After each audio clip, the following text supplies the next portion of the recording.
It will turn override and then show the capability to fly upside down with this helicopter.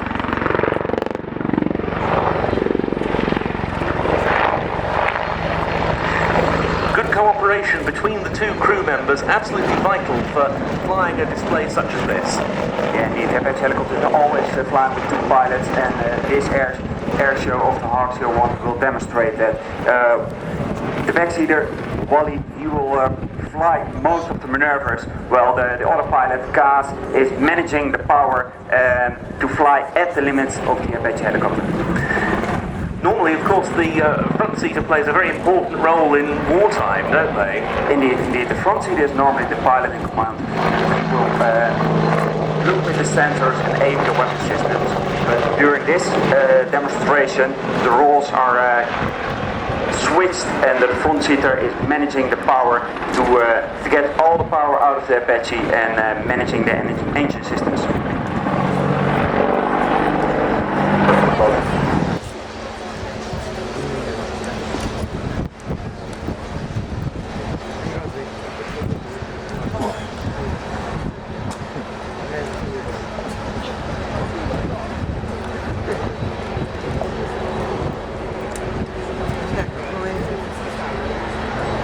And any moment right now, the Hawk, the up-front helicopter, will gain altitude set up for the clove leaf. At the same moment, the sticks in F-16. Will set up a turn surrounding the Apache helicopter.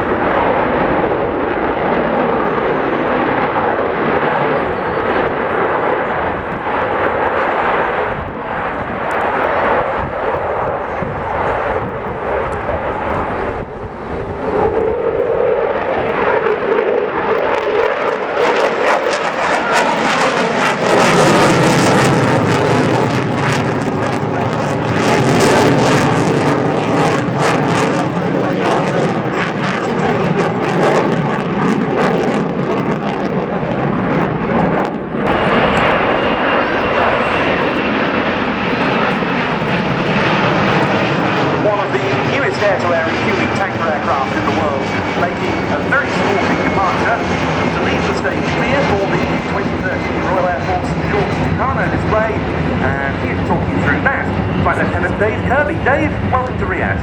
Thank you, Bert. I'd like to say how pleased we are that the RAF Tucano display is able to be here today. My name is Flight Lieutenant Dave Kirby. I'm the 2013 Tucano display manager, and for the next 10 minutes or so I'll talk you through the display. I'll let you know some interesting facts about the aircraft, about the pilots, about our base, and also about the colour scheme of the aircraft this year.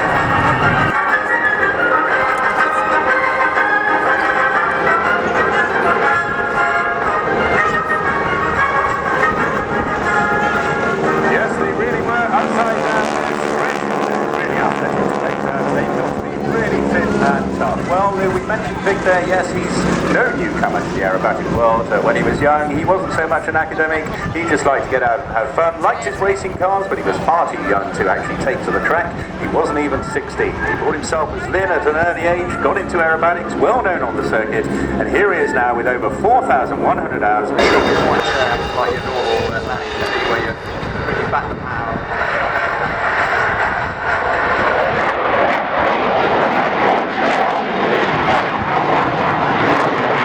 Industries NH-90 TTH, Tactical Transport Helicopter.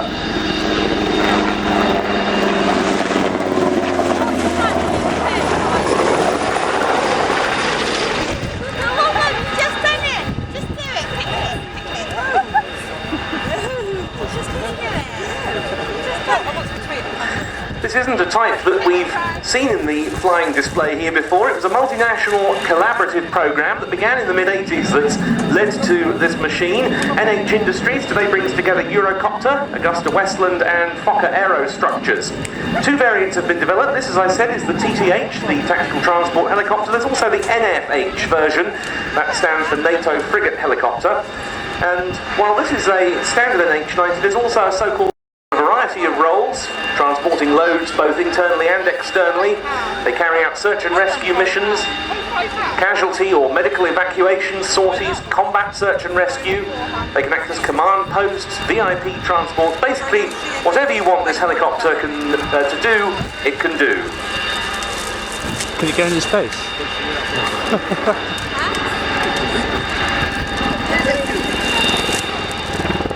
With more warlike taskings in mind, the NH-90s often carry two door-mounted heavy machine guns for self-protection. And similarly, in the maritime environment, the naval version is also very versatile for anti-submarine warfare, anti-surface warfare, rescue, surveillance, transport, special operations missions, and so forth. In for a close hover.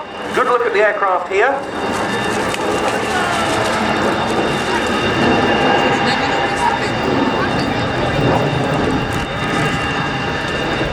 Nice ass.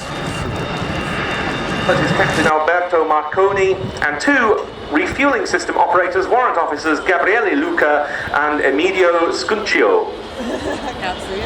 The Typhoons, meanwhile, in the hands of Captain Federico Pedraccia in the case of the Italian Air Force, and Flight Lieutenant Chris Hoyle from the RAF.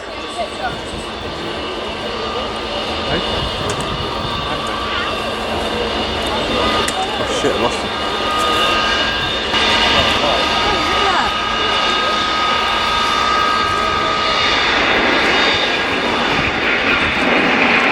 There's quite a big market now for new tanker aircraft. The older ones reach retirement age and more companies seek their own tanking capability. This version developed from the civilian 767-200ER. They produced them at Wichita, Kansas. And the aircraft can carry 161,000 pounds of fuel in total. It's had two major customers. Operational debut came shortly afterwards in the Libyan theatre, and it's proved an extremely capable machine. And of course, the US Air Force selected a version of the KC-767 as their new tanker. They'll call it the KC-46A, and the building of the first example at their Everett facility in Washington began just a few weeks ago. So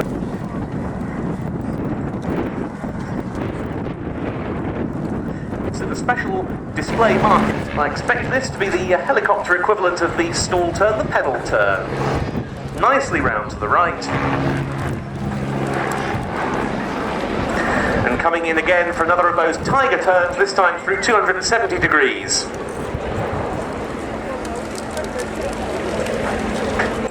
Shit, there's a Falcon there.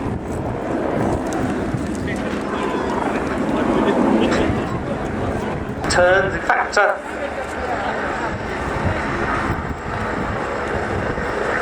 I think we may be seeing a slight variation on his display, possibly due to the wind conditions today.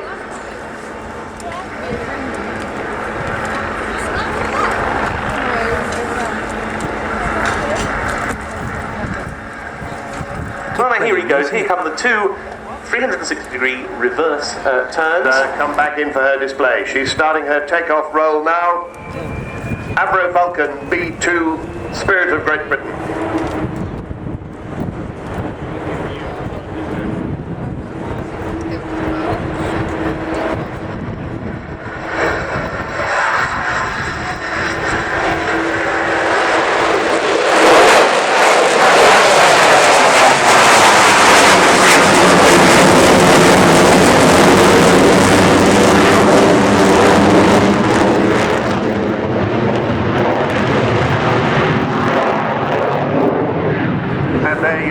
Right at the start of the display, the famous Vulcan howl. You can tell your grandchildren you've got Rolls-Royce Bristol Olympus 202 engines, each producing roughly 16,500 pounds of static thrust, 65,000 pounds in total.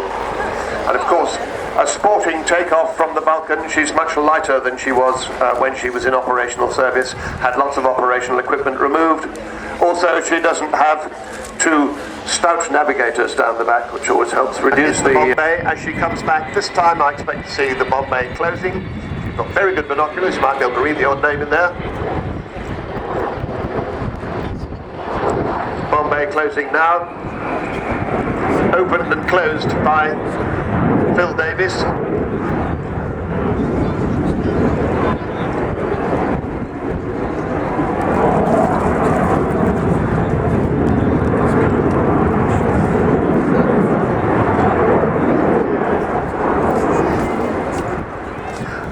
It's cost another 16, 17 million pounds to get her to this stage. Lots of help from very generous donors, including lots of people here. But people like Sir Jack Hayward and enormous generosity of Eddie Forrester of R.I.A.T. Big support from the Civil Aviation Authority and many other companies, AD Holdings, BAE Systems, Beagle Technology, Cranfield Aerospace, Goodrich, Kearsley Airways, Meggitt, Messier Dauchi, Rolls-Royce and Serco, and of course, as you may have seen as she took off, EADS, great help from them. Marshall Aerospace and the Engineering Authority, they have of course had to satisfy the Civil Aviation Authority that they have all the necessary capabilities and experience to be the authority for this globally unique restoration of a military aircraft. Marshall Aerospace has been there for Vulcan doing this essential work since 1999. But despite all that help, it's still costing £2 million a year to run the whole shebang. So the charity has to raise £38,500 every week.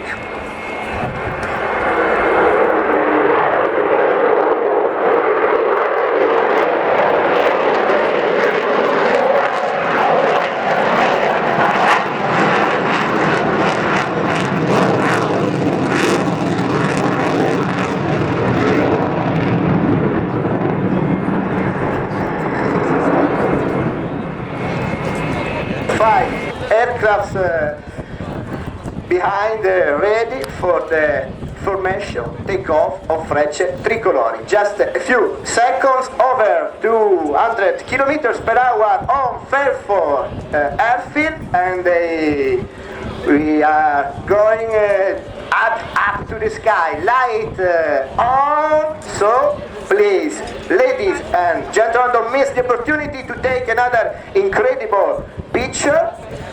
These are the first 5 MB339 of Frecce Tricolori.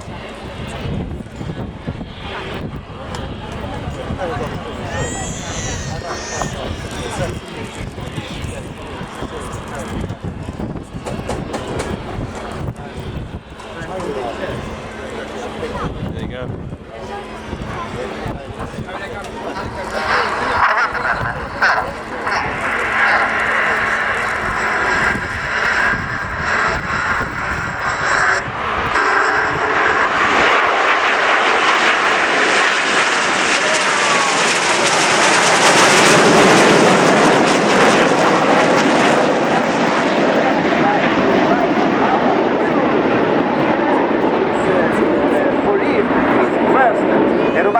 Seconds, lights on, also for number 6, number 7, 8, 9, number 10, and they will take off in a few minutes. Don't miss this opportunity to take a picture.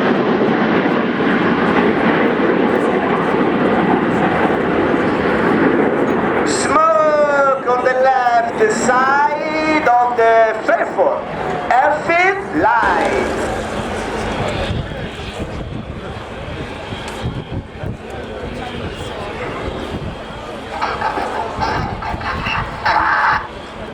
Two sections on Fairford, and they are ready for the first rejoining of the formation.